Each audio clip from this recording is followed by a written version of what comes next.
Welcome to the Iconic Talk Show in conversation with Dr. Prasad Kapre, an industrialist in the diamond jewellery industry. Welcome on board, sir. Thank you. And lovely meeting you. Absolutely. Likewise. It's an honor to meet you, sir. What has been your journey in the diamond jewellery industry? Well, I've been part of this diamond industry for, I think, over 28 years now. Wow. And so my journey started off in 1995. Right. I was the first employee of De Beers. And I still remember way back then in 1995, I was given just a single one-liner brief that India is a gold-loving country, make it diamond-loving. Wow. Okay. So, I mean, just literally a one-liner. But what was interesting about that one line was that what it also meant was that they gave me the freedom.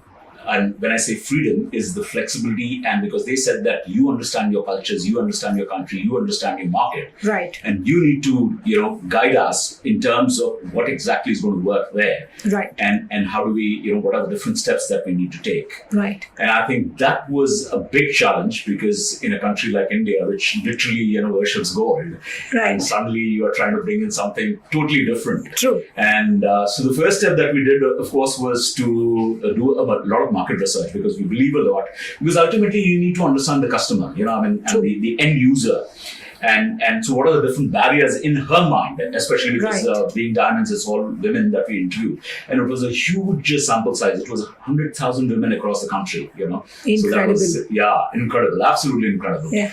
And what again really transpired was that 88% of the women way back in 1995 they just said कि अगर हमको एक कांच का टुकड़ा भी अगर दे देंगे हमें समझ में नहीं आएगा ये डायमंड है या असली हीरा है. The knowledge was lacking. Yes, absolutely. There was absolutely no knowledge. Right. So that was barrier number one. Barrier number two was that they always felt that it was only for the rich and famous. Okay. And it's not for me. Right. And that's because the perception was कि ये तो लाखों में मिलता है, लाख के नीचे कुछ मिल ही नहीं सकता है. 1 lakh और and way back in 95 lakh रुपया was a big sum. Absolutely. So yes. having said that, so the perception was that it's not for me, it's only for the rich and famous. Right. So these were the two big barriers. And the third was because that comfort which was there with gold, and also gold was actually as I said, it's worshipped as Lakshmi.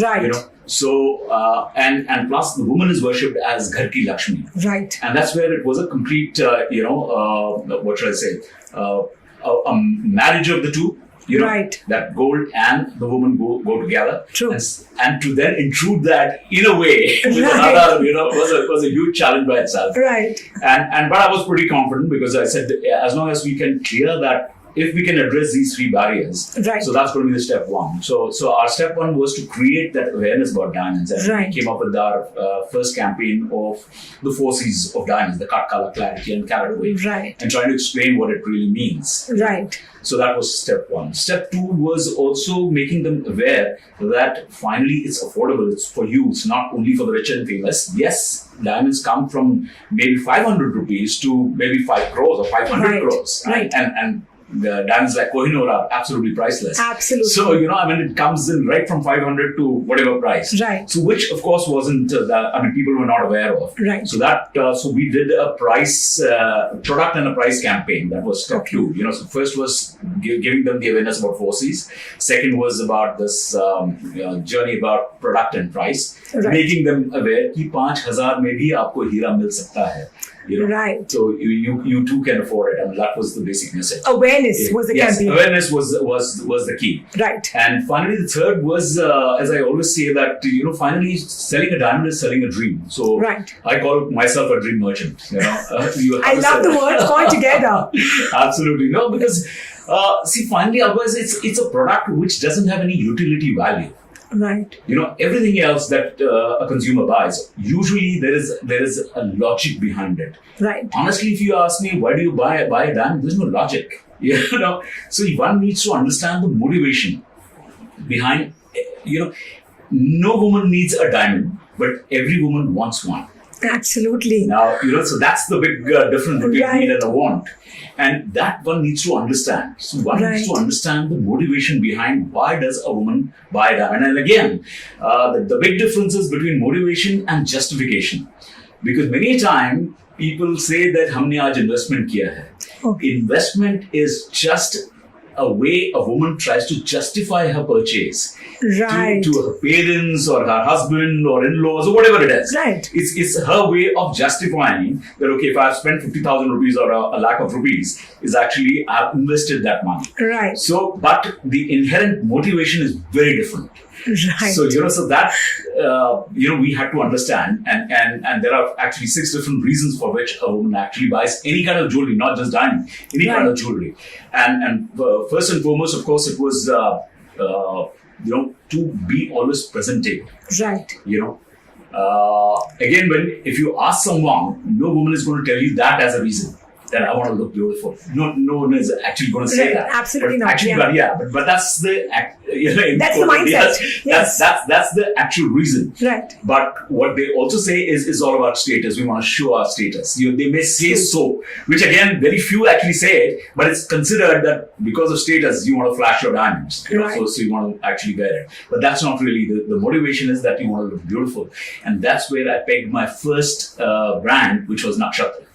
Wow, way back. Yes, way back in year 2000. So I remember the Nakshatra launch, which happened at Regis Road. That's right. Yes. We actually did a series of launches, Right. And the first one we did it in Taj. Right. And then we did it to various different retailers across the country, and not just in Mumbai, but we took it all around. And in fact, that became the most successful brand till date, Right. and also the product brand. So and in fact, at that point in time, also that was one of the big reasons that when you choose a celebrity, you also need to actually see the fit, because many times the celebrity can vampire your product or vampire your brand. Absolutely. So you have to be extremely careful of which celebrity first of you choose, right? And how do you make the match? Because Absolutely. What exactly you're trying to project. And I think we were bang on with Nakshatra, because as I said, it was all about beauty. Right. And Aishwarya Rai was absolutely Miss the queen. World. Yes, absolutely Miss World. So and in fact, she was just stepping into Bollywood, so she wasn't a very big name then. Right. But the fact that she was the Miss World is where I think it was a perfect fit for me to get her into Nakshatra, and that made all the difference. And till date, it is one of the most successful brands. So that was motivation number 1, and that's where this particular brand. Right. Motivation number 2 is you want to say that you have arrived in life, so you deserve a diamond. So this was more towards working women. So so that's where we said, okay, we can peg a particular brand for this, and that's when we introduced Asmi. Now, Asmi in Sanskrit means me, myself. Right. So I have arrived, so I deserve a diamond. Right. So it is my own, so I'm economically independent. I don't have to depend on a man to gift me a diamond. Right. I'm not dependent on my parents. I'm not dependent on my father or husband or whosoever. Right. I'm going to buy a diamond for myself, and because I think I deserve it. And that's where we introduced the brand called Asmi. And it was, the whole positioning was, we call it as the inner fire of a woman, that she has arrived in life, so she deserves a diamond. So that very well termed. Yes, absolutely. So that it's actually thanks to the research, because we kept doing so much of research trying to because you have to map the consumer mindset. Oh, absolutely. Otherwise, you just can't. And especially as I keep saying that since you're selling an emotion, you're not selling a product. You're selling an emotion. You're selling a dream. You have, and that's where the touch and feel and of the jewelry also becomes so very important. So you have to always keep all of that in mind. True. And so that's how, for the second motivation was, our brand called Asmi. The third was, a gift of love between a husband and a wife, or a man and a woman. Right. And that's where we also came up with the brand called Sangini. So that's where the name, as it suggests. You are taking me back to my college days. Yes, absolutely. I'm driving the lanes of giant college right now. Yeah, because these are the classic stories. Because and I, as I said, because once you know the consumer mindset and what they're looking for, you have to give it to them, because there is no utility value. So ultimately, you have to sell an emotion. True. And that's so very important. And that's where you have to get into the consumer's mindset. You have to get into the consumer's behavior. And then I don't know if you remember the campaign of Sangini also. It was so well received, and it was so well articulated, because it was all about, a woman kept saying, that we know exactly what our man or my husband is actually doing at this point in time. Right. I can predict, and that's what we showcase in the whole campaign. Yes. And that's what it was very well received. Right. And so it was a gift from a man to the woman. Yes. So that's why Sangeeni, So that was the motivation number 3. Then motivation number 4 was being the center of attention. And which was something which is very, very interesting again, because this was what we did was we had also done the consumer segmentations, right. so in different price brackets and all of that. So this particular one was about 1 carat plus diamonds. So center of attention is, when you are wearing a rock, then you get noticed. I was coming on to you. Absolutely. Yes. So what happens is that, we had interviewed a lot of these women, right. The rich, so-called rich women, right. high net worth individuals. Right. And we asked them a one and plain simple question that you have tons of money and, which is a fact of life. The world knows about it. Is there anything that you miss in life? And what was very interesting was that they mentioned that the only thing that we actually miss is the blue blood. Okay. Our money can't buy the royalty. Okay. You can never have the blue blood. Because you're not born in that particular dynasty or that segment or as royals. Right. And which was again a huge fact, and a very great insight. And that's when we introduced the 4th brand called Alicia. And the whole positioning was aura of royalty. Yes, I remember this too. Yes. This is a huge story for me. Yes, again. And guess who was the brand ambassador? No, I don't coin that, but I remember Nakshatra very clearly. It was Maharani Gayatri Devi. Oh, yes, from Surat. No, she was from Jaipur. Jaipur? Yeah, that's right. So Maharani Gayatri Devi from Jaipur. And at that point in time, I think she was 74. And I still remember my boss from London, from De Beers, he kept saying, "Are you sure? We have never worked with a model who is 74 years old." Right. So I said, "No, but then she's a royal, she's Maharani." To break the taboo. Yes, absolutely. Right. So I said, "I'm very sure, I'm very confident, and we want to go ahead with this." Right. So, and that's where we came up with that. And that, again, branded extremely well because people obviously could relate to Maharani Gayatri Devi. Right. And what a wonderful lady. I mean, I had a fantastic time working with her. And of course, she donated everything to charity, whatever, we were doing. And so that was very nice. Right. And so that was all about aura of royalty, So that's how we kept doing the consumer segmentation and kept building brands after brands. Right. The other two, of course, were more on this on the goal front, which was the 5th motivation was more about a social compulsion in the sense that you must own some jewelry. Right. As a woman, you are expected to have some jewelry in your lockers or in your cupboard. Right. So that's one. And the other one was one-upmanship, which is very interesting again, which is all about in the cocktail circuit. You have to be one up the other.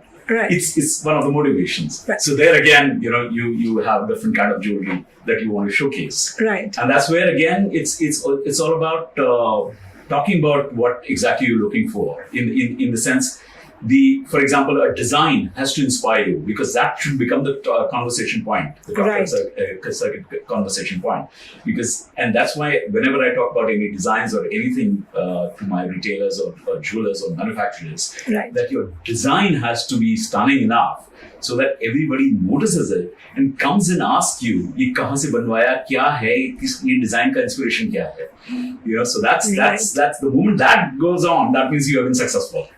Absolutely. Otherwise, it's run of the mill. Right. So what's the big deal? Anybody can make that design. So that's where all these inspirations actually come in. Lovely. So that has been the journey. And of course, in this journey, the other big thing which really happened, especially in the Indian market, was world over. It's pre-wedding, wedding, and post-wedding. Right. These are 3 different segmentation.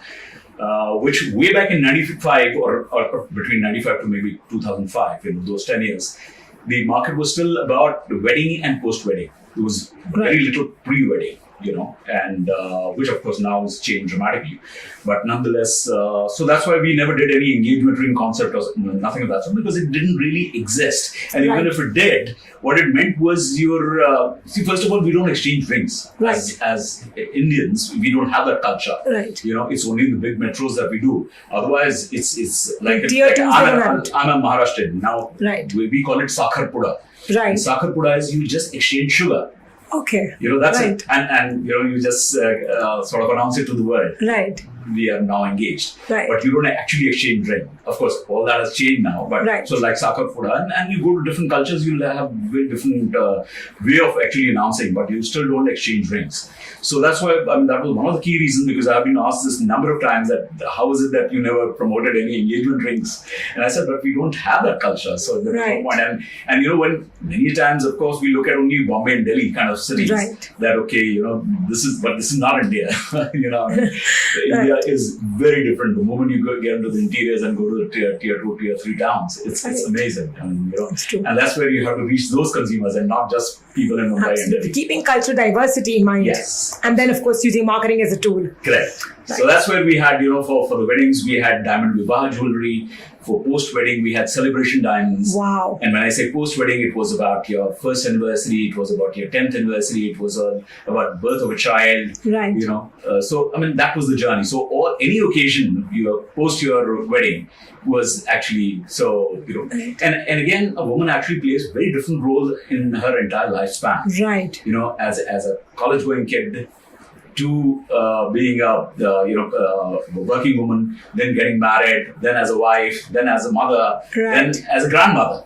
Absolutely. And she has so many different roles to play, which is amazing, and which is what we need to, so at every span or phase in her life. Exactly. The phase is the right word. So every phase in her life is where she deserves a diamond, but with a different emotion.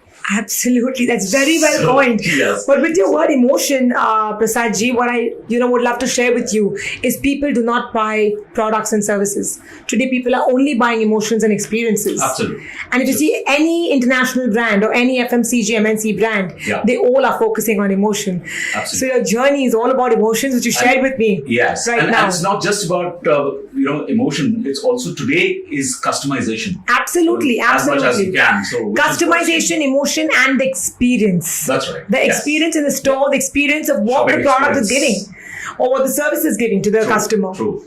Right. And again, in a product like diamonds, that matters a lot. Right. Absolutely. Absolutely. So, Prasad ji, you've played a very important role in the diamond jewelry industry. Can you kindly share your experience as a leader?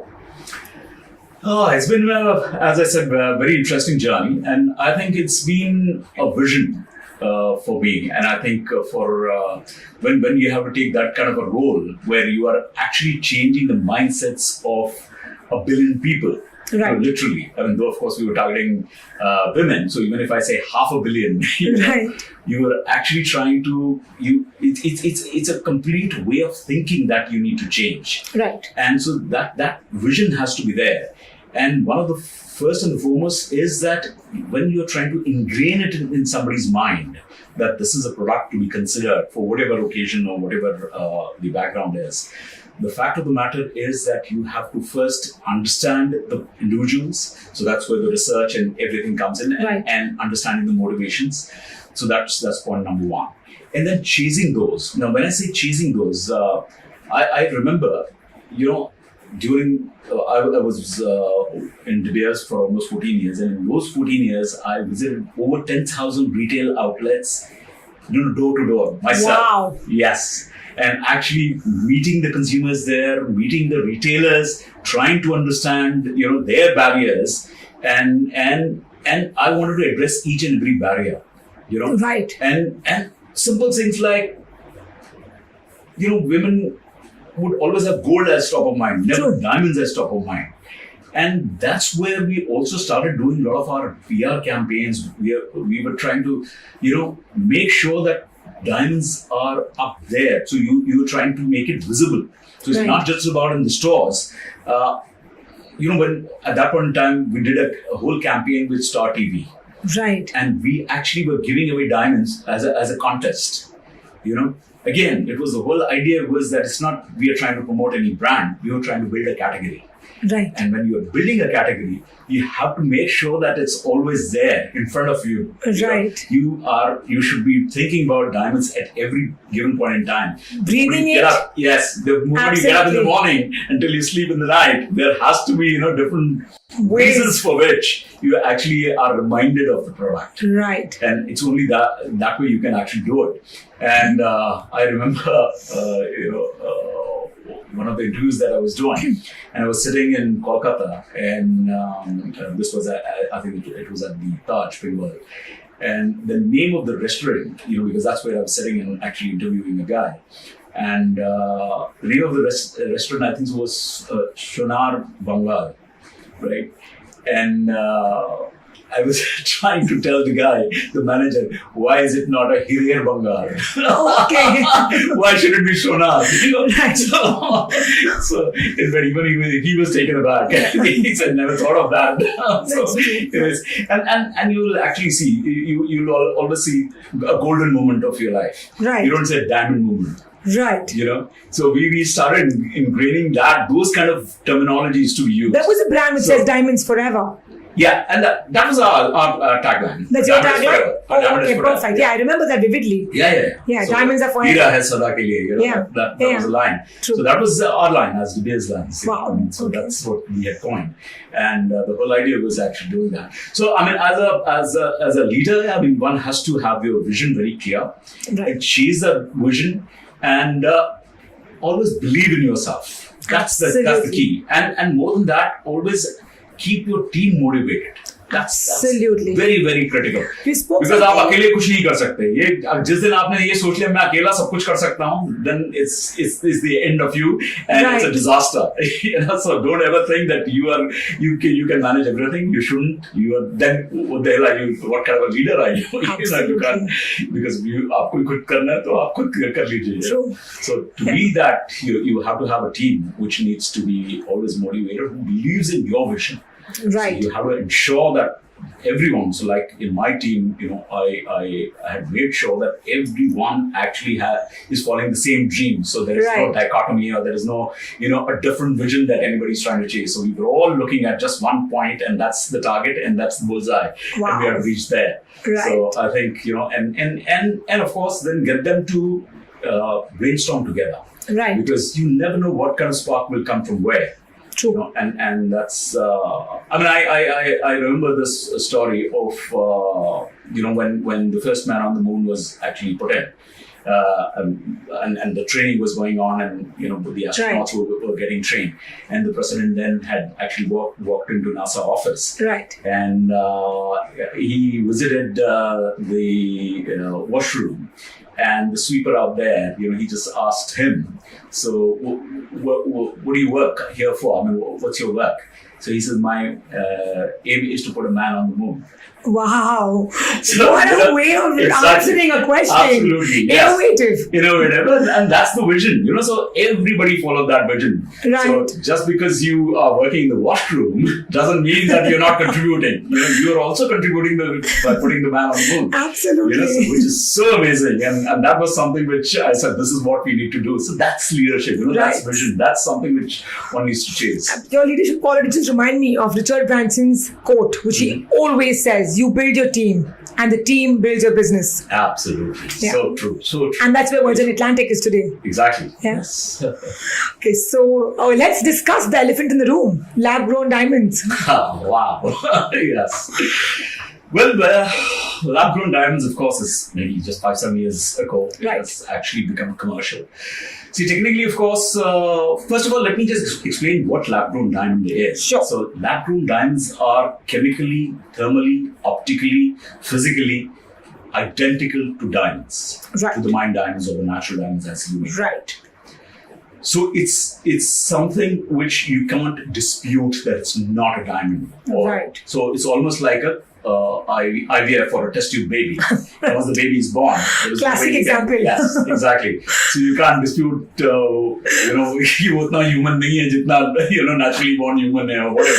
Right. So it obviously doesn't work like that. So it's exactly the same. So first of all, that's something. So the only difference is the origin, in the sense that the mine diamonds is born below the earth. This is above the earth. Right. So what the scientists are trying to do is trying to recreate the environment, right, which happens below the earth or happened billions of years ago below the earth, is now happening above the earth. Right. So that's the only difference. Otherwise, they're absolutely identical.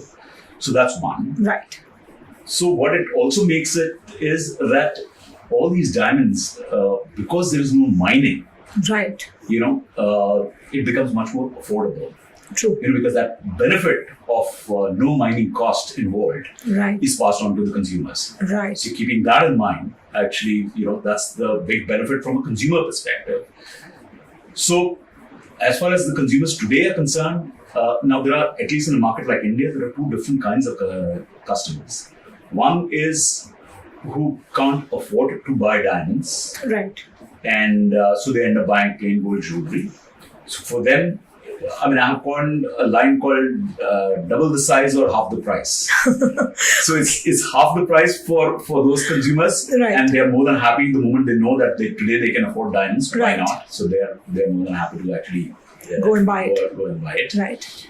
And the ones who are the existing buyers of mine diamonds, they are happy buying double the size. Wow. Because in the same money that you're going to spend, you can get maybe a 2 carat or a 3 carat, depending. They would have 5 carats. Clarity, yeah. Yeah. So keeping all that in mind again, right, actually makes a difference, and so it's double the size or half the price. So having said that, lab-grown diamonds are here to stay. That's for sure, and there is a reason. It's the reason being that the mines are getting exhausted. They're getting depleted, and world over the mines are shutting down. As of today, I've been given to understand, and this has been researched by McKinsey and Bain and Company and all of them, that there are about 74 legal mines, right, which operate across the world, of which by 2050, only 10 will remain operating. So wow, 64 will shut down. Because it's a natural resource, so it is going to get depleted. Absolutely. So it is. Now, the counter to that, of course, is that there can be more exploration, there can be new mines that can come in. Right. But also there is, no doubt that can still happen. But the bigger issue there is that due to the environmental issues, many of the countries are not interested in mining anymore. And right, not just about diamonds, but any absolutely, any kind of mining, right, they're not encouraging at all. So keeping that in mind, so that it's more likely that you may not get many new mines. Right. So, and the demand, as of today, it's about 116 million carats of diamonds, which is, mined today. And the demand is about 178 million carats. So there is already a gap. Wow. Right? And by 2050, the demand is going to be for 298 million carats. The bridge is going to exceed. Yes, because the total mine diamonds production will come down to 14 million carats from 116 million. Wow. So you can imagine. Right. So there is going to be a huge gap of almost 286 million carats. The demand is going to increase. Yes, demand is going to go on increasing. Absolutely. So which is a fact of life, and which right, is already increasing. So that needs to be fulfilled by lab-grown diamonds. Absolutely, the supply. So, yes, the supply issue. Right. So it's all about demand and supply. Yeah. So that's something which will definitely happen. Right. I know one of the biggest concern is on the pricing front. So before you ask me that, let me address it myself. Sure. Because that's something that is a challenge to this industry. But there are, again, as I see it, the markets are opening up. Right. So the demand for these diamonds is also going to go up. So that's point number one. So in any case, the pricing should go on. The counter to that is also a lot of people say, but or machines lag jayenge, or production shuru ho jayega. So there's too much of supply, and it will always exceed the demand, and that's why the prices will always be a concern. Right. But it's easier said than done, because even if you can, first of all, putting those plasma reactors and getting the machines is very difficult at the moment. But let's assume that in 5 years you'll have enough supply. Again, the question is getting the right scientist. So just to get this consistency in supply is another big challenge. So it's not just about getting the machines. It's every machine has its own recipe. Right. So you need the right kind of scientist who can actually follow the recipe and give you a consistent supply. So that's again another concern. Right. And the third, in any case, at the moment, the mine diamond prices are going up, and versus that, and the lab-grown prices are actually linked to the mine diamond prices in a way. And when that happens, if that is going up, so naturally, even the lab-grown diamond prices will also go up. Right. So there are enough reasons for and currently, I personally feel that it has already bottomed out. So it's not going to come down any further. In fact, from here on, because the price is being static now. Yeah, price is being static, and also the fact that the demand is now growing because as the different markets open. See, so far it was only US, right, and maybe. Because the US consumption is 80% of world's lab-grown diamond, right? So it's a huge market, but now it's just being opened up in Europe, in Australia, in New Zealand, in China, and of course now India. And the day India opens, and India is going to be a very interesting market for a simple reason that when we again did the research, there are about 27 million women in the top 23 towns who have the potential of buying a diamond. Right. So let's forget, when we talk about 1.3 billion people and blah, blah, blah. Right. We are not even looking at that. When we are looking at only 27 million women across top 23 towns who have the potential of buying diamonds. Right. But the fact of the matter is that in any year, there are only 4% who end up buying diamonds. Right? That means 96% are not buying. Right. Now, the big question is, why aren't they buying? Because potential to hai, khareed to sakte hain, chaha bhi hai, they aspire for diamonds. Absolutely. So why is it that they are not buying? The further research actually said that the sweet spot for any woman is at about $400, which is about 30,000 rupees, 35,000 rupees. And that, to buy a diamond, it becomes difficult because the moment you want to buy a diamond jewelry, the average ticket value goes to almost 70,000 rupees. Right. So to stretch yourself from 30,000 to 70,000 is a huge challenge. Right. Nobody can do that. It's more than double. Absolutely. So, but if somebody tells me कि आप 30,000 वैसा भी खर्चा करनी है, आप 5,000 और कर दीजिए. Right. You at 35,000, if you're going to get let's say a half a carat solitaire ring, won't you go for it? Absolutely. Anybody will buy it. Anybody will buy it, yes. So that's the big segment. So you can imagine 96% women, if they jump into buying this lab-grown diamonds, that's going to open up a huge market. And I think that's where even the Indian government are actually supporting that in a big way because India has been cutting and polishing center for diamonds for years together. Right. And in fact, it is the second largest foreign exchange earner for the country.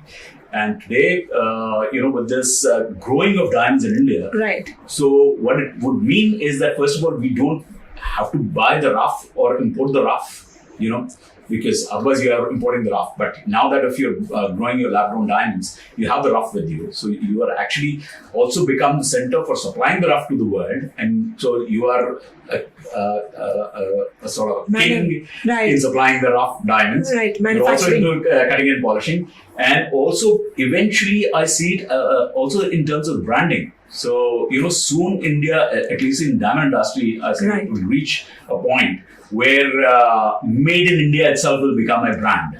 Right. And that's going to be a big thing. I mean, the way, in olden days, we used to say, electronic chahiye to aap Japan jaiye, Japan, or wristwatches, Switzerland, or, you name it, and every country. So I'm pretty sure that soon, for gems and jewelry, it will be India. Wow. So it will be made in India. The perception is actually making a lot of sense because India is manufacturing also. Absolutely. Plus, we have all the infrastructure to do the needful. Absolutely. Yeah. And even the Indian government has that vision. True. So which is great, because it will improve the CAD situation, which is the current account deficit, because you don't have to import rough, and plus you start exporting the world, to the world, which in any case you're doing it in terms of the natural diamonds, but you add lab-grown diamonds also to it. So when you're today doing about $35 to $40 billion, the target is to reach 80 billion in the next 3 years, and we can do it. I'm pretty confident about it. Sure. So India is looking at becoming a $5 trillion economy by 2030, and I'm sure gem and jewelry is going to be a good part of it. Oh yeah, for sure, because absolutely. I think they have huge potential, especially with lab-grown diamonds. It's going to be the huge potential. So absolutely. I mean, I definitely feel that yes, it is something which is being seen with a lot of skepticism, Right, at the moment. As you said, the big elephant in the room. But yes, soon it will be very well accepted and adapted and become way of life for all of us. So it's here to stay. So it's not something like a fly by night, because many people do ask me, abhi hai, ye to khatam ho jayega, fad hai, so all sorts of controversies are there, and people do ask me these questions. But the fact is that it's here to stay for sure. Absolutely, whether stay you like forever. it or you don't like it. Stay forever, because everything requires diamonds. Not only the woman wearing it, but even jewelry, watches. Your watches, the dials. And industrial diamonds, actually, even lab-grown diamonds. I mean, the way it's doing. But the watches are all with lab-grown diamonds now. Yes. Even your spectacles, the side sticks are also with embossed with diamonds. True. In fact, even the jackets, etc., are going to come with diamonds now. Yes, the buttons. No, not just the buttons. Maybe even the linings. Oh, the hem lining? Yes. Will be actually stuck with diamonds. That's going to be a new trend in the fashion industry. You'll see me with a jacket. A fashion industry trend coming by. Yes, lovely. Yes, so how do you see the future of lab-grown diamonds across the globe? It's something which is very interesting. Of course, the industry is still evolving. It's early days, so it's very difficult to predict. But this is my personal opinion that the way things will happen. First of all, as I say, that finally you have to sell an emotion, and more so in lab-grown diamonds, because it doesn't talk about the mining. The way the natural diamond or the mined diamond industry talks about. And what goes in actually unearthing a diamond from the mining that they do. So the emotional selling is very different there. So here, if you have to do an emotional selling, you have to have a brand where you need to have a very strong value proposition for the customer, which can only happen once you create a brand. Right. So that's so I think every brand merchants who is getting into lab-grown diamond industry, my advice is that please create your own brand with a very strong value proposition. Only then you're going to draw your margins. Only then you're going to sustain yourself, and only then you're actually going to take it to the next level. Right. So that's one. Second is there is likely to be a consistency in supply. So which at the moment there's still miles to go, but you can actually ask for the kind of diamonds. See, because in mined diamonds you don't have that. First of all, as the mines are getting depleted, so obviously, whatever comes out of the mines, you have to accept it, take it or leave it. You don't have a choice. Here, you may start getting that choice. That's a possibility with technology. So that's two. Three is also, I think, in terms of the colored diamonds, because that's something is highly aspirational at the moment, because you don't get your pinks or the blues or the yellows, which you will start getting it, and then the designer's creativity will be at a challenge. I mean, they'll be really challenged because you have to think out of the box. There is a company right now making different shaped diamonds, solitaires, Christmas shape and heart shape. Heart was always there, but Christmas shape I'd never seen. I'd never seen like a moon. In fact, there are diamond sculptors who actually can. I recently saw one. In fact, Tanish has sold one Buddha. Wow. I think it was 2.5 characters. 7.5 character diamond. Wow. Which was huge rock. Yes, huge rock, absolutely, and a natural diamond, so it wasn't lab grown. What was the color? It was deep flawless. Okay. So that's why the rarest of rare. That's what the exhibition that they had done, and I think that made all the difference. And so these kind of things are going to happen more so in lab grown. Of course, having said that, it's still not nobody has still tried it in the lab grown, purely because the kind of rough that you need is very different. Because when you are trying to sculpt a particular shape, then even the diamond, you need it in that shape. Absolutely. Which so far what people have sort of mastered is more into the octahedron shape. That the normal circles and the ovals. And here it's all squarish shape. Absolutely. So it's not going to be easy. But those kind of things will happen. So creativity will be at its best. Destructive. So there will be and at least in a market like India, I see a deflection point very soon coming in, because the day that market opens, it's just that somebody needs to create that awareness, and a lot of these brands that have come in are actually doing that, and soon every woman would like to buy. Why not? Absolutely. So that's what it is. So both will coexist. Right. The fact is, the one who loves the mined diamonds or the natural diamonds, they'll continue buying it. It's also for its intrinsic values. They'll continue to buy, maybe even from a investment perspective. So it will be almost like a natural pearl. What happened to the pearl industry? Right. Natural pearl versus the cultured pearl. Right. So I see a similar kind of a thing, that both will coexist. The natural diamonds, of course, will become very expensive, perhaps maybe 30 years down the road. Right. And these will exist practically everywhere. Right. Diamonds. And it's a win-win situation for everyone. Yeah. So that's the way I see it. Lovely. So thank you so much, Mr. Prasad, for sharing your journey. Pleasure. And in giving us beautiful insights on the diamond jewelry industry. Right. It was an honor in conversation with you. Thank you so much. It was an honor in chatting with you over a podcast. Thank you so much for your valuable time at the Iconic Talk Show. Great. Thank you.